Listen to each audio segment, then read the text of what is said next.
One element of holding costs is risk. Risk costs are the risk that is assumed when inventory is acquired. In addition to this, risk costs refer to loss of inventory value. This is often referred to as the shrinkage that occurs within inventory. Inventory shrinkage occurs when actual inventory levels are less than what is recorded. In general, this means something has gone wrong.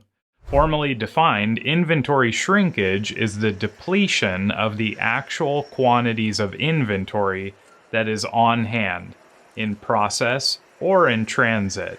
This may be caused by regular reductions, scrap, deterioration, or even theft. Inventory shrinkage is calculated by subtracting the actual inventory from the recorded inventory and then dividing your answer by the recorded inventory.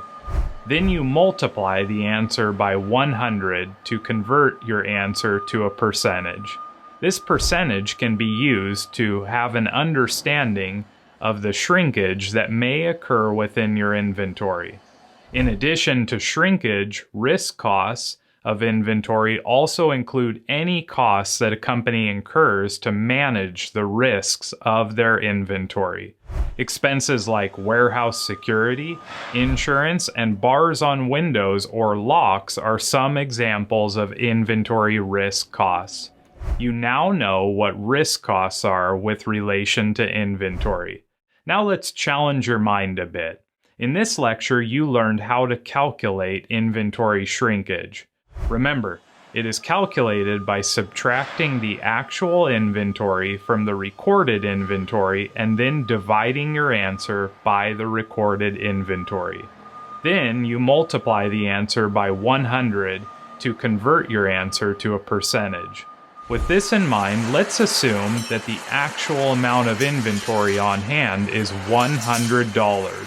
However, your recorded inventory is $150. What would your inventory shrinkage percentage be?